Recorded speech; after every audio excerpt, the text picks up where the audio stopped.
ভুল থেকে ভারতের ব্যাটাররা যে শিক্ষা নেয় না, অতীত থেকে টিম ইন্ডিয়া যে একেবারেই শিক্ষা নিতে চায় না, সেটা তারা আরও একবার প্রমাণ করে দিল এই লিডস টেস্টের সেকেন্ড ইনিংসে।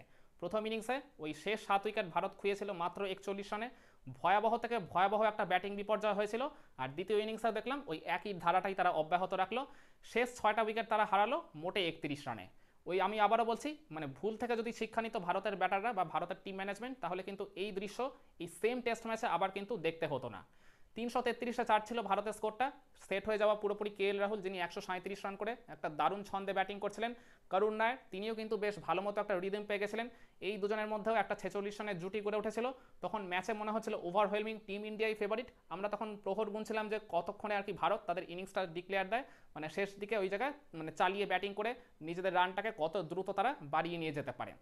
কিন্তু ওই জায়গাতেই আমাদের সবাইকে চমকে দিয়ে তখন কে এল রাহুল আউট হয়ে গেলেন। কে এল রাহুলের আউটটাকে নিয়ে আমি কোনো মানে দোষারোপ করবো না, ওই জায়গায় তার কোনো দোষ নেই, কারণ তিনি একটা মানে খুব ভালো ডেলিভারিতে আউট হয়েছেন। ব্রাইডন কার্সের একটা ওই ব্যাক অফ দ্য লেংথের ইনকামিং ডেলিভারিতে তিনি ওই লেট খেলতে গিয়ে লেড অন হয়ে গেছিলেন।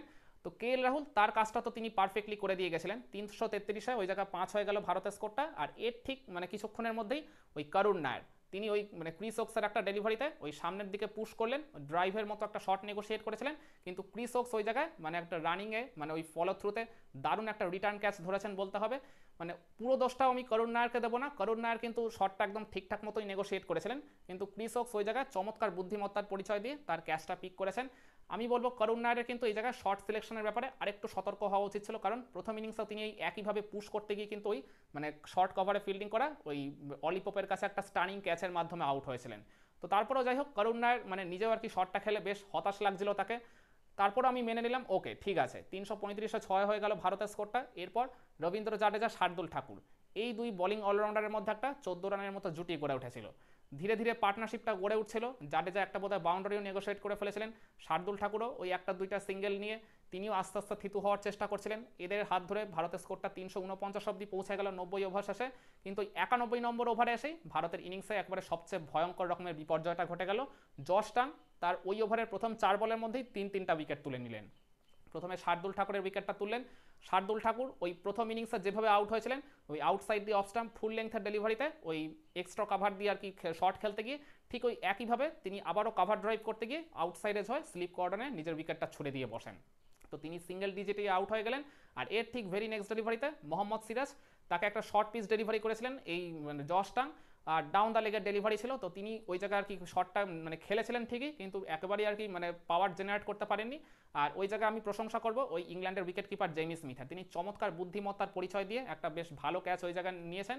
আর এরপরে ওই হ্যাট্রিকের মুহূর্তে দাঁড়িয়েছিল ওই জশ টাং, কিন্তু তার ওই হ্যাট্রিকটাকে প্রতিহত করে দেয় জসপ্রীত বুমরা। কিন্তু হ্যাট্রিক প্রতিহত করলে কি হবে, তার ঠিক পরের ডেলিভারিতেই তিনি দুরন্ত ছন্দে থাকা জশ টাংয়ের বিরুদ্ধে একটা বড় শট নেগোশিয়েট করতে গেলেন।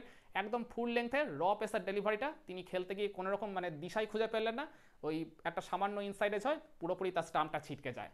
ওই 349-6 থেকে ভারতের স্কোরটা হয়ে গেল 9 উইকেটে 349। এর থেকে আর চরম হতাশার বা দুর্ভাগ্যজনক আর কিছু হতেই পারে না। শার্দুল ঠাকুরকে আমি এই জায়গায় চরমভাবে দোষারোপ করব, কারণ তিনি তো এসেছিলেন নীতিশ কুমার রেড্ডির জায়গায়। আমি মানে টেস্ট ম্যাচ শুরুর আগে থেকেই বলছিলাম যে ভারত যদি তাদের ব্যাটিং গভীরতাটা একটু বাড়াতে চায়, আমি ডেফিনেটলি এই জায়গায় নীতিশ কুমার রেড্ডিকেই একাদশে দেখতে চাইছিলাম। নীতিশ রেড্ডি থাকলে কিন্তু একটা তিনি কার্যকর ইনিংস খেলে হোক বা মোটামুটি একটা পার্টনারশিপ গড়ে হোক দলকে কিন্তু মানে নিচের দিকে নেমে কিছুটা সাহায্য করে যেতেই পারতেন, যেটা আমরা অস্ট্রেলিয়া সফরেও কিন্তু তার ব্যাট থেকে ওই শেষের দিকে গিয়ে বেশ কিছু প্রয়োজনীয় রান করতে দেখেছিলাম। কিন্তু শার্দুল ঠাকুর এই জায়গায় এই টেস্টের 2 ইনিংসেই একেবারে মোটা দাগে ব্যর্থ হলেন, আর এছাড়া তার বলিংটাও তো সেভাবে কাজেই লাগেনি। তো শার্দুল ঠাকুরকে এই পার্টিকুলার টেস্ট ম্যাচে খেলিয়ে আলটিমেটলি কোনো লাভই হয়নি বলতে পারেন। আর যখন তিনি সুযোগটা পেলেন ব্যাটিংয়ে কন্ট্রিবিউট করার, সেখানেও আর কি ফেল করে গেলেন। সবচেয়ে ভালো সুযোগ ছিল এই সেকেন্ড ইনিংসে, যদি তিনি তখন ওই জাডেজার সাথে যে জুটিটা গড়ে উঠেছিল ওটাকেই যদি আরেকটু বাড়িয়ে নিয়ে যেতে পারতেন বা শর্ট সিলেকশনের ব্যাপারে আরেকটু যদি স্মার্ট হতে পারতেন, তাহলেই তো কাজটা হয়ে যেত। বেশি তো রানের প্রয়োজন ছিল না, অন্তত 20-25 রান যদি ব্যক্তিগতভাবে করতেন, জাডেজার সাথে যদি একটা ওই 50 বা 60 রানের জুটি গড়ে দিতেন, তাহলেই তো টিম ইন্ডিয়ার জন্য কাজটা অনেকটা সহজ হয়ে যেত। ইংল্যান্ডকে আমরা 400+ টার্গেট দিতে পারতাম, আর তাহলে কিন্তু ভারতের ম্যাচ জয়টা অনেকটা কিন্তু নিশ্চিত হয়ে যেত শেষ দিন।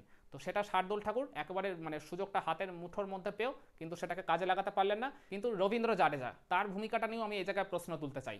রবীন্দ্র জাডেজার ওই প্রসিদ্ধ কৃষ্ণা যখন শেষ উইকেটে ব্যাটিং করছিলেন, খুব ধীরে ধীরে তারা পার্টনারশিপটা গড়ে তুলেছিলেন। প্রসিদ্ধ কৃষ্ণা তো বলতে গেলে ওই 1 বা 2 বল করে প্রত্যেক ওভারে ফেস করছিলেন, কিন্তু আমি দেখলাম টানা 4টা ওভারে যদি আপনি খেয়াল করে দেখেন রবীন্দ্র জাডেজা কী করছিলেন, মানে ওই পার্টিকুলার কোনো ওভারের প্রথম 4টা বল তিনি ফেস করছিলেন, 4 নম্বর বলে গিয়ে দেখছিলাম তিনি সিঙ্গেলসটা নিচ্ছিলেন, মানে লাস্ট 2 বল প্রসিদ্ধ কৃষ্ণাকে আর কি ঠেলে দিচ্ছিলেন বোলারদের সামনে, সেটা পেস বোলার বলুন কিংবা স্পিনারদের কথাই বলুন না কেন, মানে যেখানে মানে কোনো ব্যাটারি ঠিকভাবে সার্ভাইভ করতে পারছে না, যারা আর কি মোটামুটি ব্যাটিং করতে পারেন, সেখানে প্রসিদ্ধ কৃষ্ণা যিনি একেবারেই সেভাবে ব্যাটিং করতে পারেন না, তো তাকে ওই রকম মানে র পেসের যারা ডেলিভারি করতে পারেন, যারা ওই তখন ইংল্যান্ডের নতুন পার্টিকুলার বলটা নিয়ে একেবারে মানে আনপ্লেবেল হয়ে গেছেন, ওই জশ টাং থেকে শুরু করে ক্রিস ওকস বা ব্রাইডন কার্স, তাদের মুখে ওইরকমভাবে ঠেলে দিচ্ছিল প্রসিদ্ধ কৃষ্ণাকে, তাও 2 বা 3 বলের জন্য। মানে জাডেজা আমি বলবো শেষ দিকে গিয়ে জাস্ট স্বার্থপরের মতো ক্রিকেটটা খেলেছেন, তিনি জাস্ট নিজের ব্যক্তিগত মাইলস্টোনের জন্যই খেলছিলেন, মানে তিনি যাতে আউট না হন, তিনি যাতে টিমের কাছে ভালো সাজতে পারেন, সেই রকম একটা সেলফিশ ক্রিকেটই খেলেছেন বলে আমি মনে করি। নাহলে জাডেজা যেটুকু সুযোগ পাচ্ছিলেন, তিনি যদি আগে থেকে একটু চার্জ করতে শুরু করতেন, তাহলে ভারতের স্কোরটাকে হয়তো আরও 15 বা 20টা রান তিনি বাড়িয়ে দিলেও দিতে পারতেন, তো সেই সুযোগটা পেয়েও কিন্তু তিনি সেটাকে কাজে লাগাননি, উপরন্তু ওই মানে দুর্বল প্রসিদ্ধ কৃষ্ণাকে ওই মানে কি ভয়ঙ্কর পেস অ্যাটাকের সামনে তিনি ঠেলে দিচ্ছিলেন। শোয়েব বাশিরকে তিনি ওই মানে প্রসিদ্ধ কৃষ্ণ একটা বড় শট খেলতে গেলেন, একটু আর কি এক্সাইটেডই তিনি হয়ে গেছিলেন বলা চলে, তো যার ফলে একেবারেই ব্যাটে বলে ঠিকমতো কানেকশনটা না হয়, ওই সুইপ শটটা খেলতে গিয়ে ওই জশ টাঙের হাতেই ক্যাচ দিয়ে প্রসিদ্ধ কৃষ্ণাই আউট হয়ে যান। তো জাডেজার আর কি প্ল্যানটা বলতে গেলে তার ওই মানে পরিকল্পনাটা পুরোপুরি খেটে গেল, তিনি 25 রান করে উইকেটের এক পাশে অপরাজিত থাকলেও তিনি হয়তো টিম ম্যানেজমেন্টের কাছে ভালো সেজে যাবেন, মানে তার ওই জায়গায় মানে তাকে কেউ দোষারোপ করতে পারবে না, কিন্তু তার এই পার্টিকুলার এই যখন টেল এন্ডারদের সাথে তিনি ব্যাটিং করছেন আর ওখানে যখন তাকে একাই কন্ট্রিবিউট করতে হবে, এটা ভেবে কিন্তু মানে একটা আলাদা গেম প্ল্যান নিয়ে তার স্মার্টলি ব্যাটিং করা উচিত ছিল বলে আমি মনে করি। তো প্রথম ইনিংসে একই রকম ভুল করার পর দ্বিতীয় ইনিংসেও সেই দেখলাম ওই একই ভুলের পুনরাবৃত্তি ঘটালো ভারতের এই লোয়ার মিডিল অর্ডার, একেবারেই তো কন্ট্রিবিউশন এলোই না সেভাবে, বরং টিমটার যে একটা পজিটিভ টোন সেট করে দিয়েছিল ওই টপ আর মিডিল অর্ডারের ব্যাটাররা, সেটা তার একেবারেই মানে ধূলিসাৎ করে দিয়ে ভারতকে একবারে চরম বিপদের মুখে ঠেলে দিয়েছে দিন শেষে বলতে পারেন। একমত হবেন আমার এই পয়েন্টগুলোর সাথে আপনারা? কমেন্টে জানান।